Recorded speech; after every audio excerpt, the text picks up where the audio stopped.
way that this course is layered is that it seems like every chapter and section that we go on, we get a little bit more tangible. And so we've started with a lot of theory, which is extremely important. But now we're going to start getting into some principles. And so we're going to talk about the 5 iron rules of output. Okay, so we're going to talk about the 5 iron rules of output. This is a list that you have. This is your list of, if you could only teach someone 5 principles to kind of keep coming back to, maybe like a little poster they could put somewhere, because the world of productivity is so distracting. Every week you can learn a new trick and it can throw you off. These are the things that, you keep coming back to over many years. So this is your list. Let's start with the first one. And the first rule is don't buy the hype. So the first iron rule of output is don't buy the hype. What does that mean? Yeah, don't buy the hype is, you could also label this as something like avoid shiny object syndrome. This is what we were touching on in some of the earlier parts of the conversation, which is everyone and their mother will try to present you, the latest app, the latest technique, the ultimate life hack. And goodness, I would argue the vast majority of it will take you astray from actually doing the thing that you're there to do anyways, because it becomes its own pursuit. The pursuit of just productivity tools and techniques becomes the thing you're being productive around. And I almost guarantee for 99% of people, that's not what you were getting into productivity to do.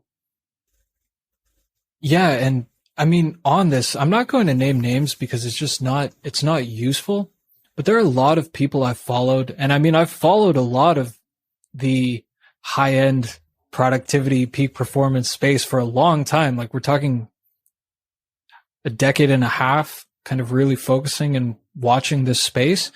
And goodness, 90% of the people at some point, and it's almost always several years down into their career, once they've built the audience and the platform, come out with the burnout medication modafinil story, which is never presented in their flawless system or how they did everything or their go-to techniques. And yet it is arguably one of the core ways that actually drove them to become who they were. And that's just unfair, untrue, and unsustainable at large. And so, just on both of those hands, it's mostly distracting. Hype is hype for a reason. Fads are fads for a reason. We're playing multi-decade game here. It's highly unlikely that the latest fad or the hype train is going to really shift anything for you. And the fact that half the time they're not even true, right? They're just not true. The techniques that some of the big players in the space have used, I would not recommend to everyone, certainly not as a generalized principle, because by their nature, they're an unhealthy, unsustainable source. And so, I think the first and foremost is just don't buy the hype. Yeah, that's great. And so something that you made me think about is the interplay between the environment and the individual. So a lot of people, when they read productivity, are thinking that they're like this isolated island that are getting, these downloads, and then they kind of go out into the world and interact with the environment. It's like this separate thing. Forgetting that if you think of the most productive people in the world, like let's just take Elon Musk, is a good example. Elon Musk is not some roaming individual that's separate from this environment and these companies. There are human beings that are expecting things from him daily. There are appointments and schedules, like Tim Cook from Apple. It's not like he's how can I have the most productive day? It's there's an environmental pressure on him to have that day. Certain emails he has to respond to. And we can forget that. We can think that it's all about us. We forget that the most productive people in the world have an environment that is kind of nudging them. And I've really realized this from having a child, where a lot of the things that I'm doing are not like me just choosing to do it. It's just like I have no choice. Like I've got to do it. And so someone could look at me and go, oh, you have a lot of discipline. And it's like, well, do I have discipline, like waking up like 3 times in the night and, like changing a baby? Or is like the alternative absolute hell? It's like, it's a big difference there.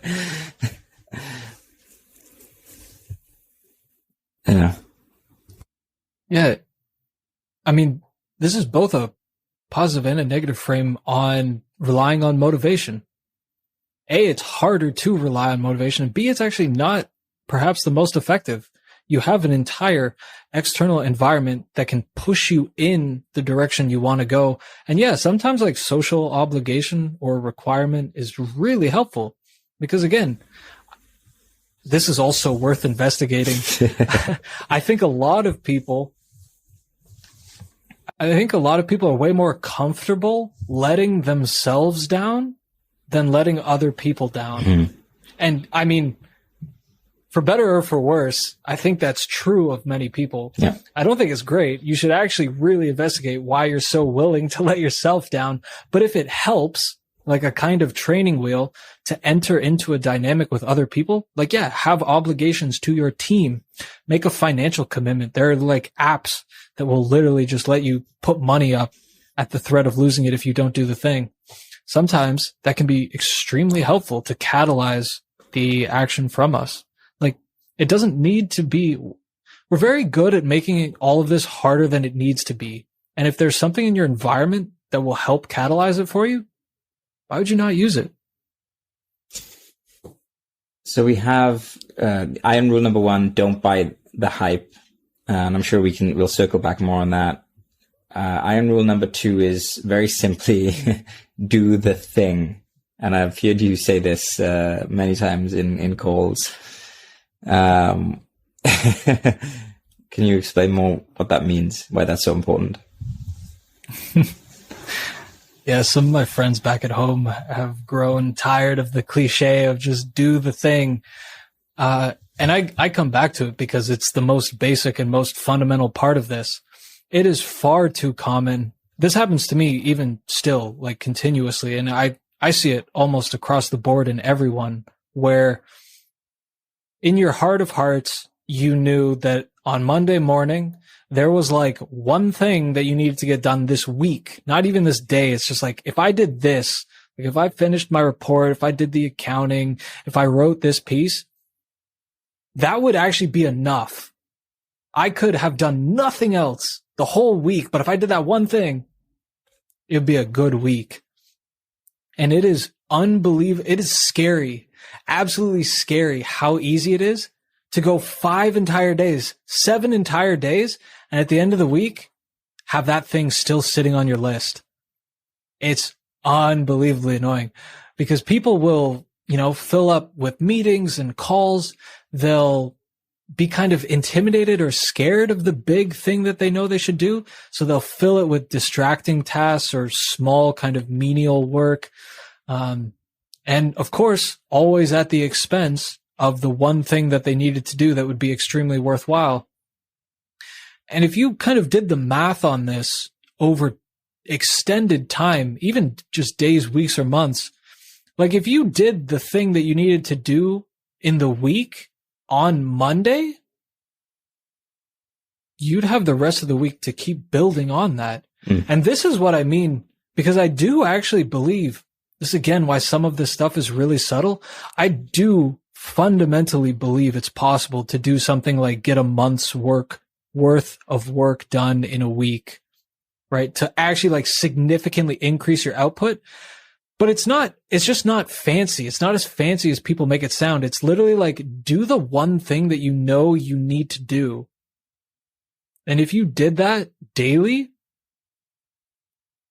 you would surprise yourself how much you would actually be getting done. Just because it's unbelievably simple. It's unbelievably easy to do absolutely everything you need to do that is not that. Mm-hmm. And there are several reasons. There are many reasons why you might not. It could be, again, a lack of like discipline or structure. So your days get filled with things. It could be a level of like intimidation or nervousness you have around the task itself. Like, oh, I need to be in the perfect energetic state. I need to have the entire environment absolutely correct before I do this. And of course, you know, you'll never get the perfect moment. But yeah, like this is like the absolute essence of almost my entire theory and system, is basically just do the single thing that you know you need to do. And the more you do that, the easier it will be to identify what the most important thing is. And the rest of the work is just ruthlessly eliminating anything that gets in the way of doing the single most important thing.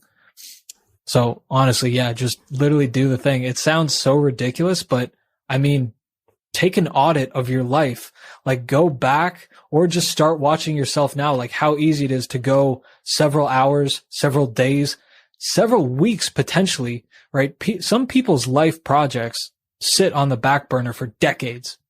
Yeah. Decades. It's not even a joke.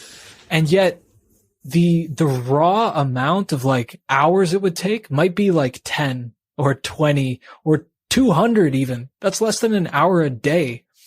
Like for a year, if you just literally did the thing and nothing else, if you just did the thing that you absolutely know is the most important to you and the highest leverage move, everything else is just irrelevant. That would change everything. Yeah. So I have some kind of like personal riffing to do on this point. So say working within the high existence team, let's take the metaphor of the team and put it into more of a like an old school context. So imagine that we're all aboard, the high existence team is aboard a ship, and we're traveling from one island to another island on a voyage of a couple of months. There's a part of me, like socially, that would not want to be seen as like not pulling my weight on the ship. You know, like I'd want to be seen as like I'm helping out with the cleaning, I'm helping out with the cooking. Like I want to be perceived by you guys as being busy and not sort of just like chilling and like meditating and just sort of focusing on like one thing for the entire week. Like, you know, if like leave him alone, he's doing this one thing on the ship for a week. That's kind of like the kind of fear that I have. And I think it drives a lot of us, where we want to be perceived as doing like many things and being busy and kind of juggling a lot of things.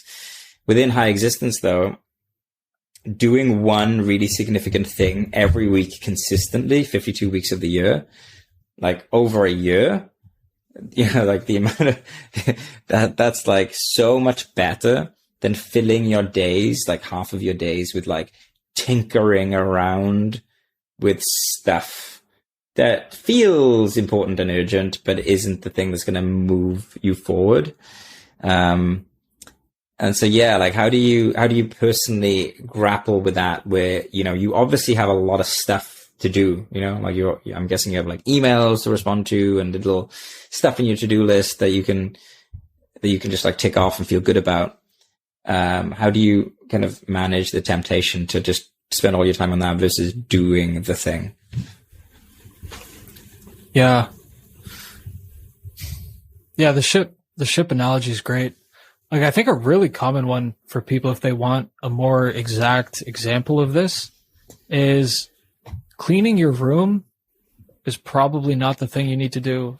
Or like organizing your desk is probably not the thing that you need to do, but you will almost always do it first before you sit down and do that thing, right? Like, yes, environment helps. Yes, there's ways you can set yourself up for better success, but it becomes such a habit of just kind of organizing things, waiting for the perfect moment to do the thing. Honestly, just sit down and do it. There's never going to be a perfect moment. There's actually a fairly straightforward way I think I've come to better manage. Again, I'm definitely not perfect. I can still find myself in way too much busy work. I've been called out by the team several times on getting lost in minutia and organization instead of literally doing the thing. It literally happened this week. Like literally this week, I was called out again on it. So again, it's not easy, The thing that really helps me, and I mean, we'll dig into this very directly when we do the walkthrough of like some of the system, is giving a chunk of space of time and energy in my day where I know that I can do the small things. Like literally just having their own space in time that eventually over a few weeks you habitualize, your body like habitualizes and recognizes like, okay, yeah, I definitely need to get to those emails, and cool, I can do that in their dedicated spot a bit later today.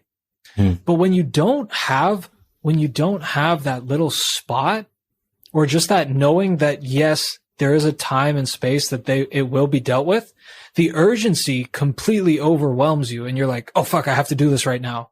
Let me go get to the email. Let me go send that message. Let me do the smaller editing instead of writing the sales page, right? All of that can be resolved relatively straightforward by just making a space in your day. I would argue, if it's for small stuff that still needs to be done on a daily basis towards the end, when you're just like lower energy winding down. But over time, this is again, because so much of this is like an embodied recognition. This is also why you don't need the training wheels forever, because it becomes habitual. Riding a bike literally becomes embodied, and you don't need the extra support. You won't need the fancy stuff when everything just has its place. So on my best of days, I start off, hopefully, I build a little momentum. I'll do a few small things before I really dig in to like get in a working mode. But as early as possible, just trying to do the biggest thing, like not responding to people, just sitting down, doing the biggest thing, knowing that, yeah, I'm going to have to do a bunch of small things and I'll get to them later. But yeah, in the absence of that, like real knowing, the embodied knowing of like, yeah, they have their space, they will come. You'll just keep doing them as they come. And it's that thing, that kind of reactionary ping-ponging to really small urgent stuff that fills up your day, which is why you never get the single thing done. You have to be, I've really been loving this kind of play on words lately of the martial artist. Martial in the sense of like militant and disciplined, and artist being like creative. Like if you have creative work to do, the small minutia and the urgency of messages and just the busy work is antithetical to that. It literally moves you in the other direction. You need like deep energy, deep space and time to go into truly big and creative work. And yeah, you have to be like militant in protecting that. And part of that is giving everything its time and place. And if something is important, it makes sense to give it the biggest, highest priority time and space. And if it's not the most important, give it a less important time and space. But it all still gets done. But it reduces a lot of the juggling, the mental juggling of these small things. You can just be like, oh no, yeah, I'll get to you later. Small thing, but a huge experiential shift if you actually do that. Yeah, this is a huge mindset shift, because what I'm hearing is that you're recommending like a batching approach to small things. So the way that a lot of people, and myself included, handle small things is we handle small things like a slow drip throughout the day, where it's like 2 small things, big, medium thing, small thing. Like, cause you're getting messages, like you're about to do your deep work and you're getting a message from a colleague, like, like, can you work on this ASAP? And it's like, oh, it seems important. And like, it won't take that long to do. So it's only going to take 10 minutes. So I should probably like go and do this. But then like, that's still interfering from the main thing. Just in general, like I can feel quite like overwhelmed with messages, like social media messages can just be like a lot of messages to reply to. And I want to reply to them properly. You know, I don't want to give one word answers. And so I might find myself like just replying and sort of being miserable that I'm replying and wasting my time instead of doing the thing. And so having a space where it's like, 1 hour, this day, this time, every week, I'm in like fully present with my replies. Like, that seems to me like a much better way to go about it than dripping that throughout the day and getting distracted. Yep. Yeah. And I don't necessarily know if terminology is necessary, but yeah, that's classic batching. Yeah. Like literally just check your email once or twice.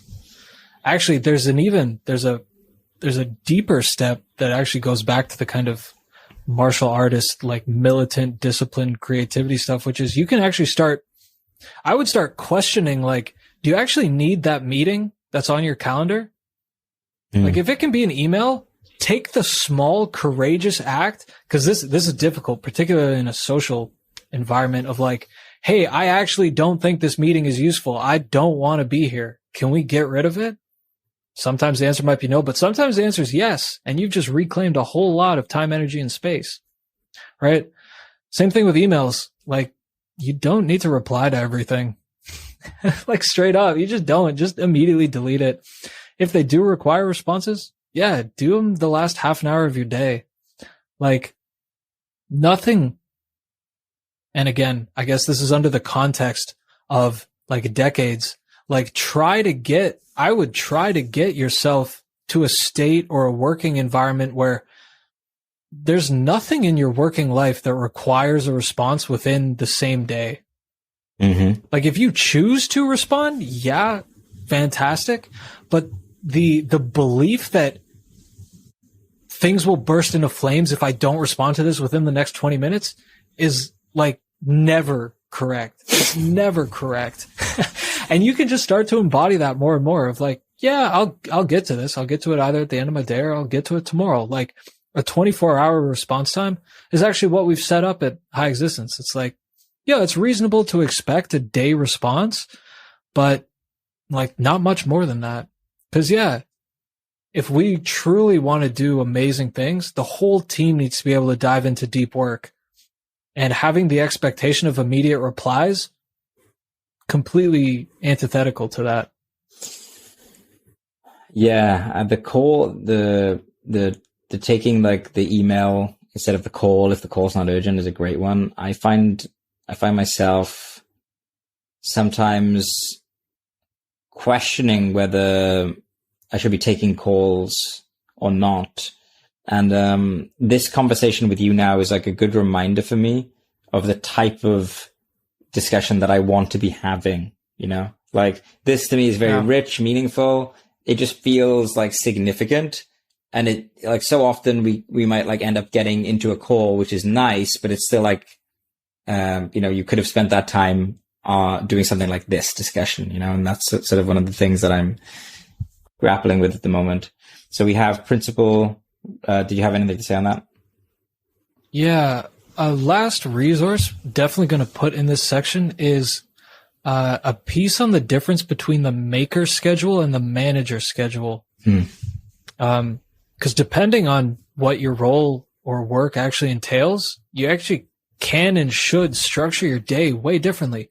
Again, if you're a maker, like you're a creative, like programming artist, writer, anything like that, like you need or would benefit deeply from huge chunks of unstructured deep work time, which is hard to get sometimes. But if you're a manager, it's actually less about your own kind of deep work time and you're more in a coordinating, organizing, facilitating role. Actually, yeah, doing a bunch of like calls and check-ins can be really helpful. But yeah, just matching your day to the type of work that you need to be doing is extremely helpful. Yeah, damn, that is helpful. I didn't think about it like that before. So we have the 5 iron rules. So we have number 1, don't buy the hype. Number 2, do the thing. And number 3, play the long game. So what is this? Play the long game. I have the sense that if someone is listening to this, right, they've found us, they followed us, maybe they're in the dojo, right, they're they probably want to do a lot more than just retire and check out to a beach for 20 or 30 years of their life. Like, I have a sense, whoever you are listening to this, that you actually want to keep playing the game of who can I become? What can I do? How can I express love into the world? So on that assumption, again, we immediately are now talking about years and decades for this system and this aim and productivity, and not necessarily short-term tricks, hacks, protocols, but actually like really starting to embody that and think on the time scale of decades. Because if you're thinking really short-term, it doesn't necessarily matter to you how much you work in a given week. You might put in 80, 90, 100 hours at the job. Of course, you'll burn out in a few months, but if you only need to do that for 2 months, well, then that's fine. If you're operating and setting up a system or a philosophy or a way of being for the next 4 decades, that's not going to fly. And you actually need to set up something like increasing actually amounts of rest and recovery and reflection time. So it changes your relationship to work entirely if you start playing the long game. And I would argue that you'll be better served by playing the long game.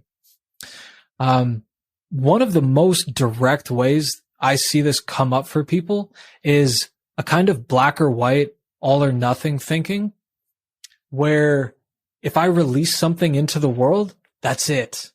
I'm never going to be able to touch it again. This is the cemented, crystallized magnum opus. And that amount of pressure causes people to never ship, never release the thing, and actually almost never work on it because it has this grandiose significance to it of, this is the thing of my entire life. And it actually, I mean, it's not true. Like, part of playing the long game, I think, is deeply embodying the recognition that you can iterate really quickly, actually. You can get in a really powerful and really fast feedback loop with just, editing, refining, re-releasing, going on to a new project. Like, none of this stuff is ever one and done. But in a kind of short-term thinking, it actually almost always is one and done. Like, this is it. This is the only chance I get. And man, when it settles into your bones, actually, that the thing you're working on that you love very dearly, you can A, work on for several decades, and B, you get to iterate on over and over and over again, almost all the pressure just releases itself. Cause it's like, okay, let me just do the best I can right now. And if I notice in an hour, in a day, in a year, that my skill is better, that there's some edits I want to make, I can. Like, I literally can. Even if it's something that can't be edited, like maybe you're a sculptor, like, you can make multiple sculptures, and actually you're best served by just continually doing them. Wow, this just came up. But there was actually, there's a fun experiment that was run once in ceramics, in a ceramic art class, where there were 2 different groups of students. One group only got to make a single piece that they had to then submit for a grade, right? And it was the only thing that they could work on. The other group was just, you're graded by how much you make. Raw output. Does not matter quality, just how many pieces can you do. By the end of it, the group that did quantity, amount produced, actually finished with the best quality because they had practiced and refined the skill of making ceramics, whereas the group that only got to do one had so much pressure and so little practice that it was all trash. And what if you applied that to your entire life? Like, what if that was your entire life, or any creative work you wanted to do, or your project? You could actually, like, orienting around iterations rather than one and done is essentially almost what I mean by play the really long game.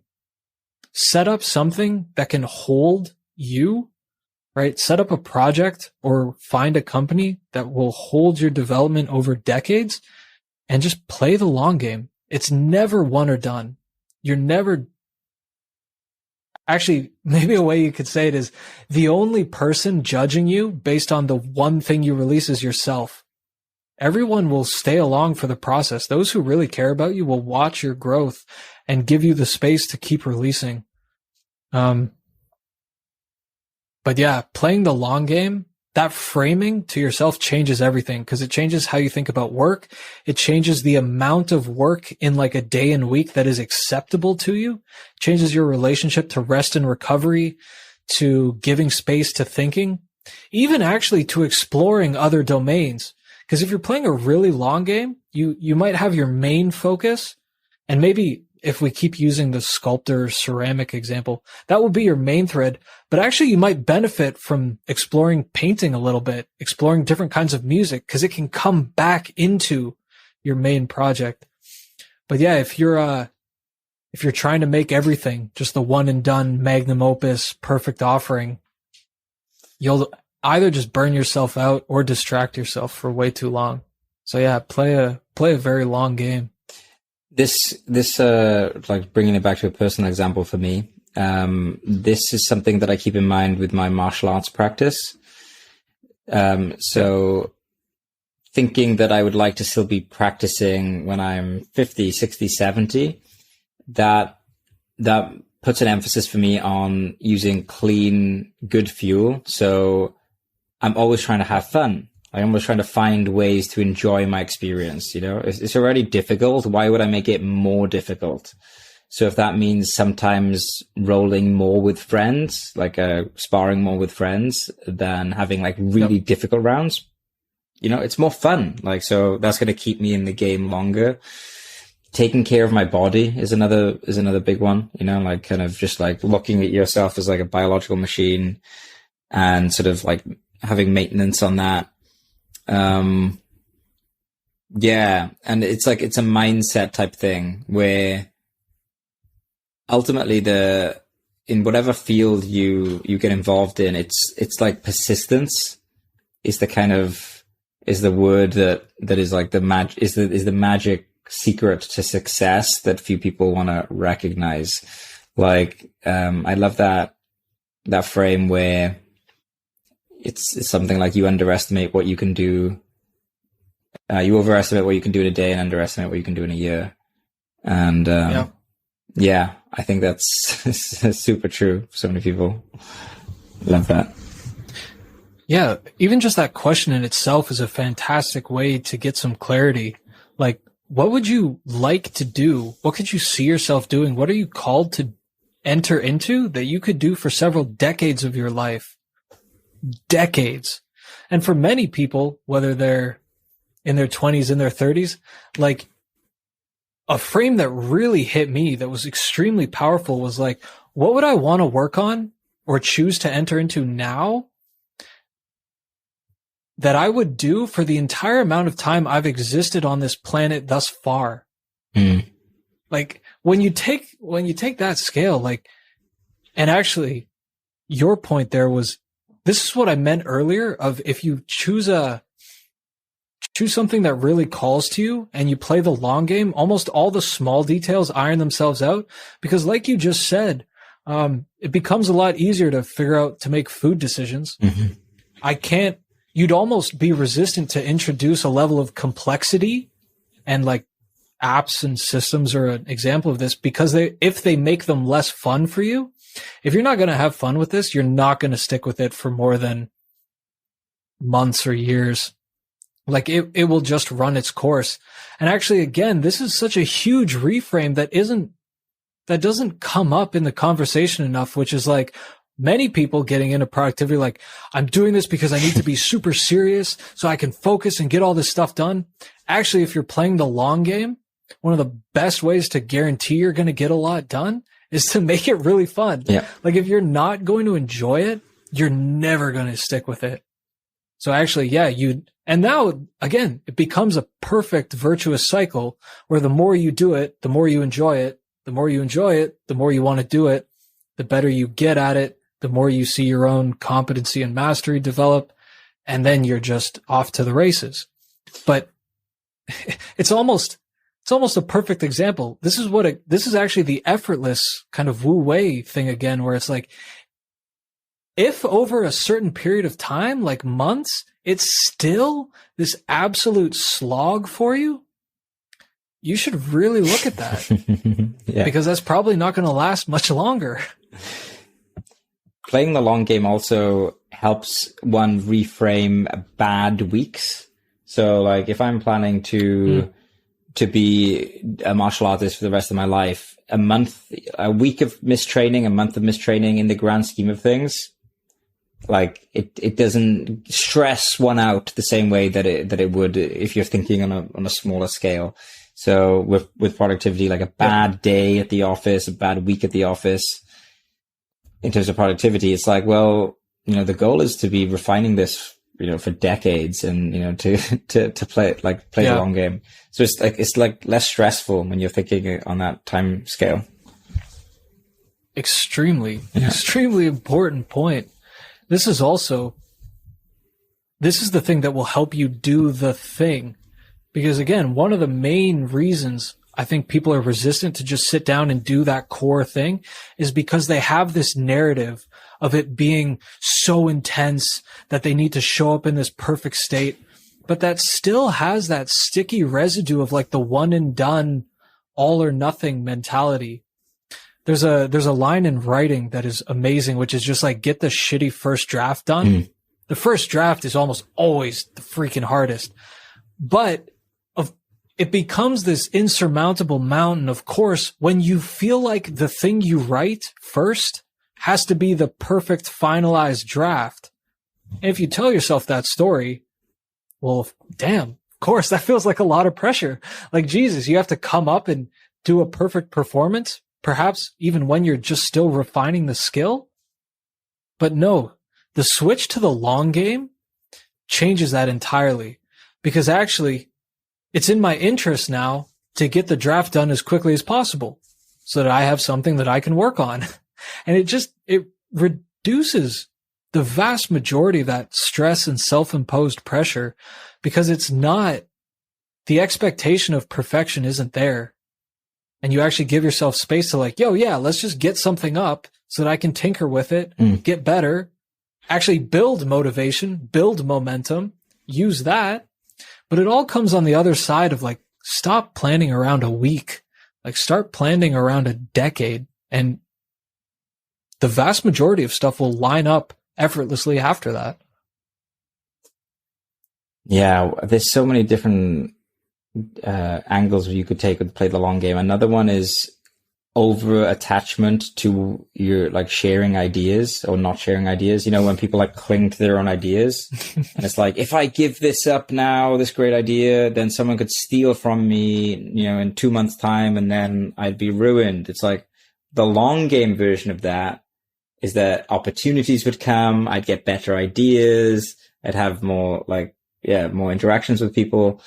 So that kind of like attachment to great ideas is, typically doesn't work out so well for people. Like, usually the ones that are giving them away are the ones that are the most successful. So we have iron rule number 1, don't buy the hype. Number 2, do the thing. Number 3, play the long game, which we just talked about. And number 4 is not doing is just as important as doing. So, what does this mean?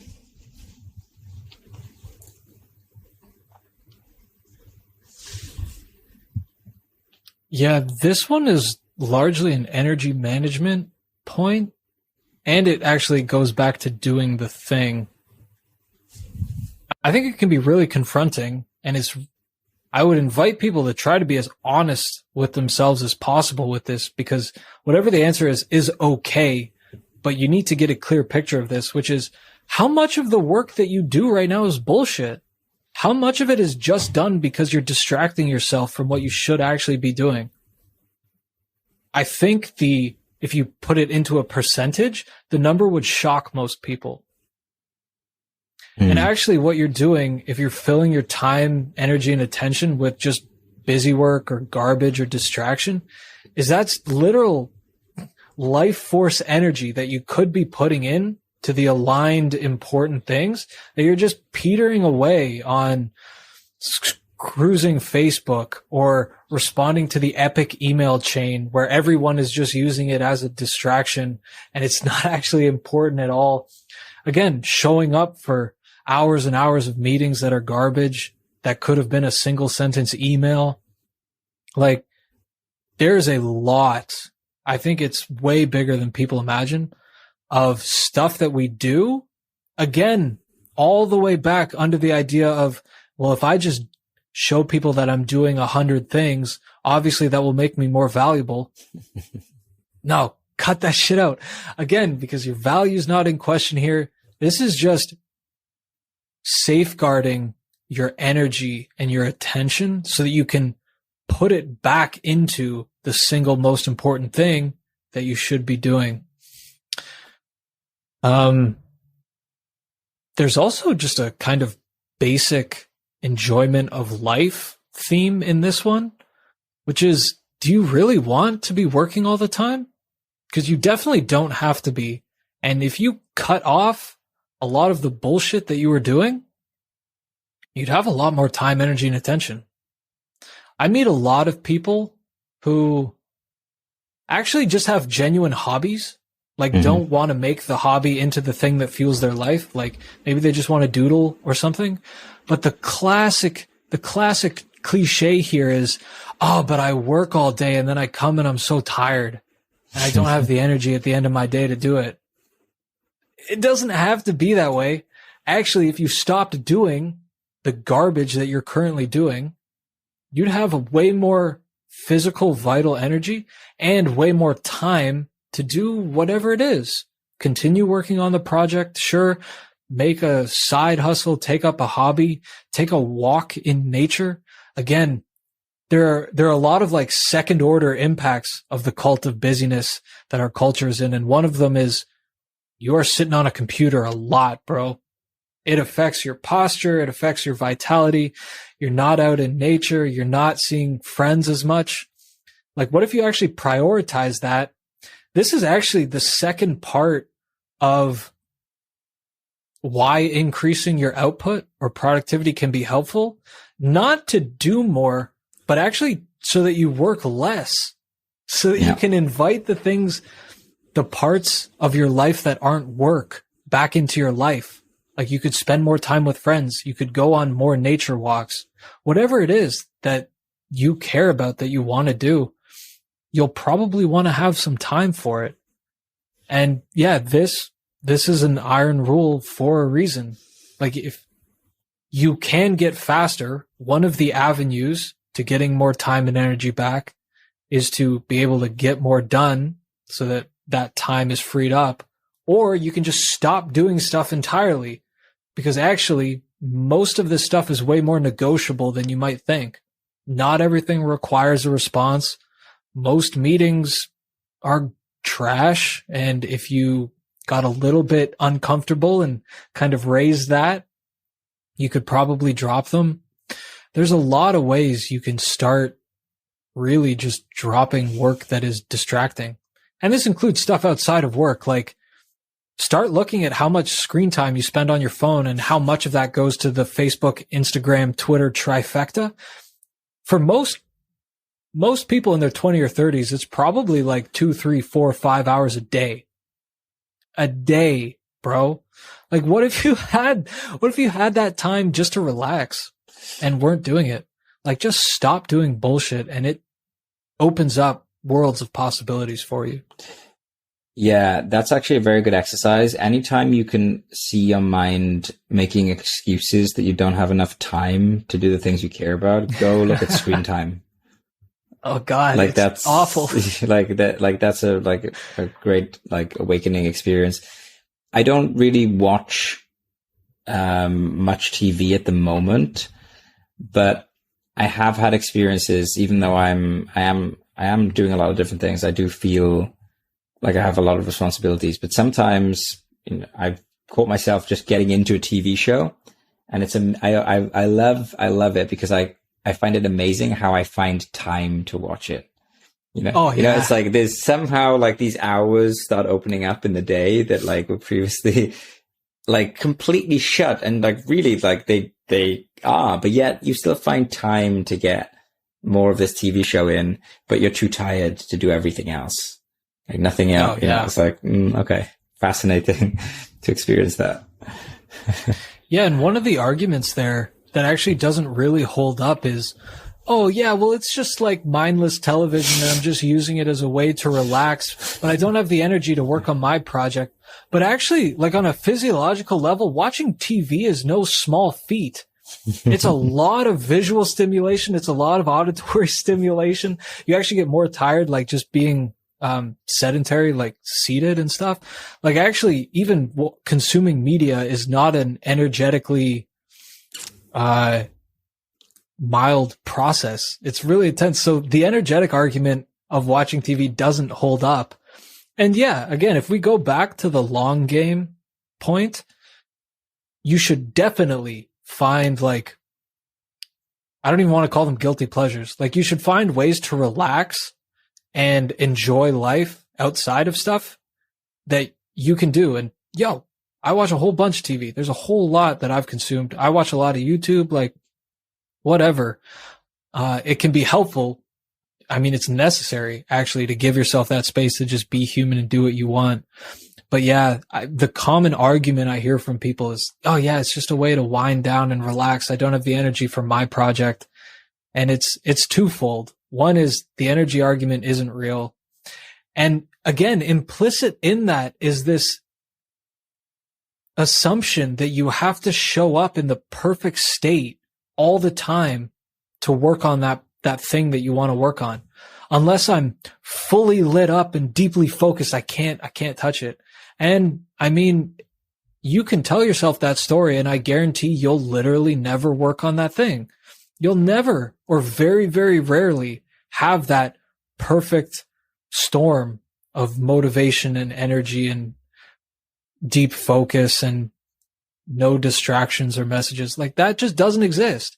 Like get over the idea of this perfect moment that you'll suddenly start working on the thing. Just show up to it as you are over time. And if you'd like to be able to show up at a better state, you can start taking steps to do that. There are a whole bunch of things you can do. But implicit in that TV argument is like, yeah, and I can't show up when I'm tired. Says who? Yeah. Meditation will teach you that too. You can definitely show up to meditate when you're tired. You're just meditating while tired. Yeah. It literally changes nothing. You can show up to write while you're tired, or draw, or work on your project, whatever it is. If you break down the actual act of the process of I'm too tired to do this, what you're actually probably going to find is like a complicated series of internal events that take you from like a vague desire to unwind all the way through to a convincing belief that you've created that you absolutely can't do anything other than watch TV. But like going from the mild tiredness to that like rock solid belief that you can't do anything other than watch TV it needs to be investigated. And I do want to say as well that one of the greatest clean fuel sources is inspiration. And I personally get inspired by things like video games, movies, TV. So there's that, like, if that stuff inspires you, like that can really pump you up. And how many times have we had conversations and we've like made movie references or something like that, and it's kind of been brought into the fold. And also something that I've been thinking about is output or productivity without adequate play is like essentially like a recipe for burnout and depression. Like you have to have play in your productive life. Otherwise, you're just going to not do too well, and you're not going to be playing the long game, basically.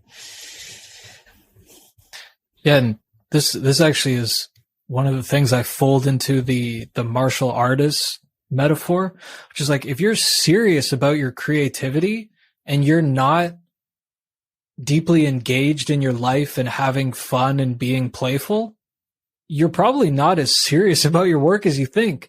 Because again, like if we're talking about being able to show up in a really open, energetic, inspired state, it's basically being playful. And if you're serious about what you're doing and delivering into the world, you need to be just as serious about being playful or rest and relaxation. Like those things need to become just as much of a priority as responding to the email or the fact that you're never late to that meeting. Like don't be late for your nap. Like don't be late for playing or going on the hike. Like that is literally, again, this is only true when you're playing the long game. But if you are playing the long game, yeah, your own enjoyment and engagement with life is literally just as essential to the process as any technique, tool, app, or system. Do you feel complete on the not doing is just as important as doing law? Or do you have any more to add there? The only last point would be, yeah, you can be honest with yourself. Am I doing things? Ask yourself this question, meditate on it. Am I doing things that I know are not as helpful as they could be? Because, I mean, there's often obvious examples in the work context, like, oh yeah, I'm choosing the smaller, easier task instead of the one I know I should be. But I mean, notifications on your phone, like there's a distraction. I guess what I'm getting at is there's a distraction part of this point as well, which is like mercilessly kill distractions. Your phone does not need to make noises to you ever. Like ever, literally ever. It just does not need to make noise. Nothing needs to jump up on your phone. Like, and you can investigate, like, maybe there are small arguments. Like I still have, if someone actually calls my phone, it does ring, but that is the only time my phone will make any noise or notification. There's not a single app that actually makes some form of a display or a vibration or a noise. And like, look, you're just not, this sounds really negative. Like nothing is that important. Nothing is that important that it needs to pull you out. So yeah, there's the kind of time wasters or energy drainers of stop doing stuff. And there's also just distractions, like just cut out distractions from your life and almost everything to do with notifications, social media, comparing yourself, all distractions, and just to the best of your ability, cut them out. So we have the iron laws of output. So we have don't buy the hype, number one, just to remember for everyone listening. Do the thing, number two. Play the long game, number three. Number four, not doing is just as important as doing. And then we have the fifth and final one, which is output is an inner game. So what does that mean to you?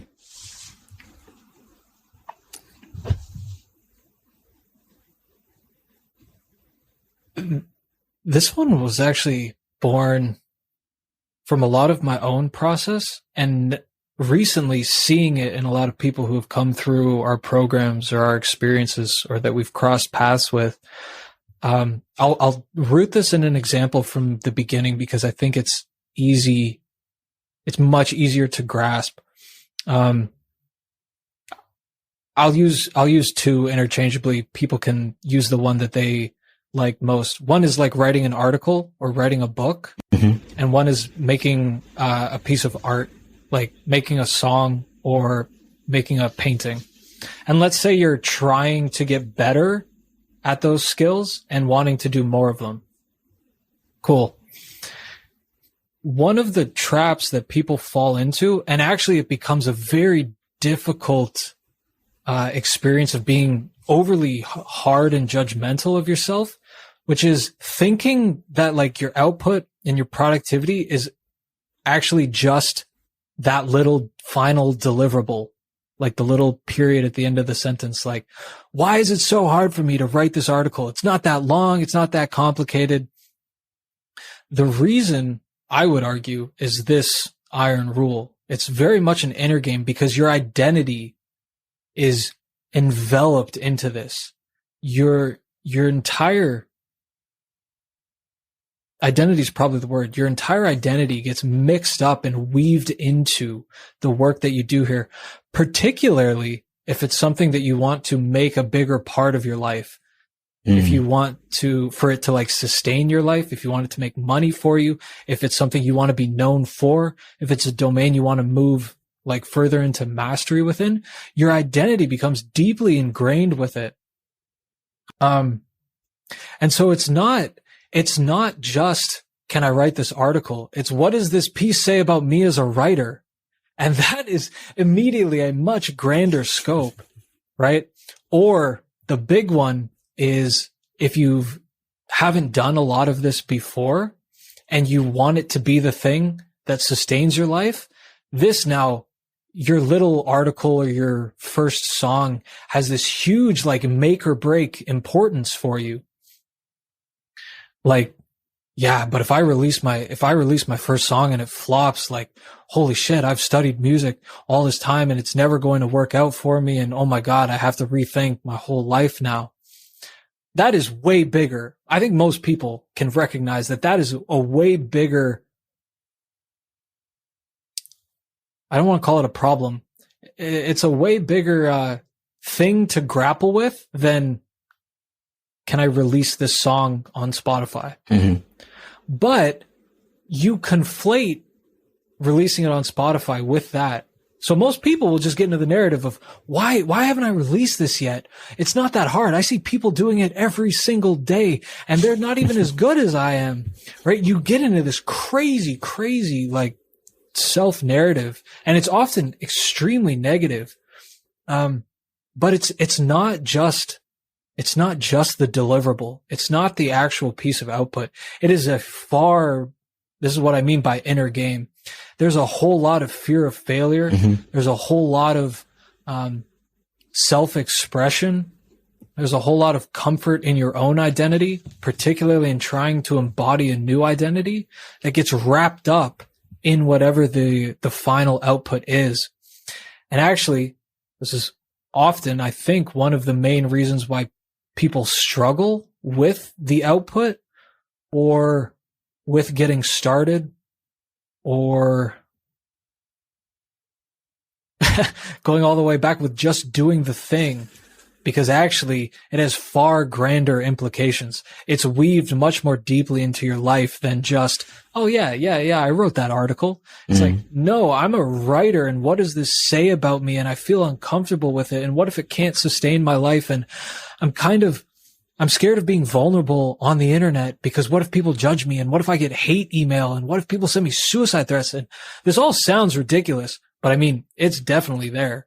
It's definitely there in a lot of people's internal monologues.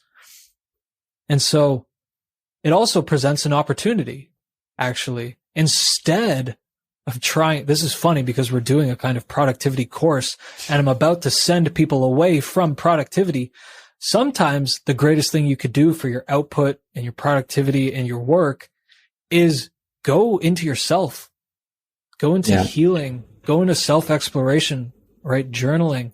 Because actually, if you can overcome the fear of failure, maybe not overcome, but perhaps take considerable steps to resolve the fear of failure and what that says about you and your worth as a human, you see how all this stuff is just deeply related. But if you chip away at being more comfortable, being vulnerable, being more comfortable with making mistakes, your output will go through the roof if you resolve that.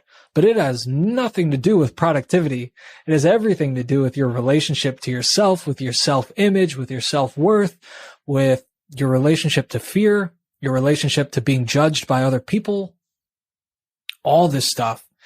And so, yeah, the last iron rule is just as much, or actually it's a cautionary tale. Don't get fooled that output is just the stuff that you actually deliver into the world.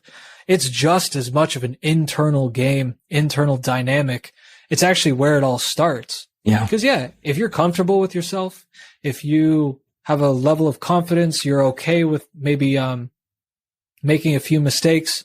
This is where the long game also comes in because it gives you more grace for mistakes. But if you can chew through a lot of that stuff, output is no problem. Because why would it be? This is a really very important point. And so there's with High Existence, we've created some experiences where we've taken people behind the kimono and showed people how we work and how we do the things that we do. And I was expecting some of these experiences to be a lot more technical in the sense that I would be showing people how to write an article, how to set up a blog. And it didn't go that way. And it got me thinking. And, so in my own case, from a young age, always been someone who drew and painted and, from a young age, like a child. So what am I doing? I'm practicing creating a piece of art, showing people and getting positive and negative feedback. As luck would have it, I generally got a lot of positive feedback. So I'm already starting to build this when you create something, people believe in you and therefore maybe you are actually good at creating things, right? So this starts to build from a childhood experience. Then learning to play the guitar. So feeling all the frustration of not being able to do it well, but then eventually showing people. And again, the kind of positive reinforcement of this is good work. Oh, you're good at guitar. Going to university, doing filmmaking, again, creating something, presenting it, getting sometimes negative feedback, sometimes positive feedback.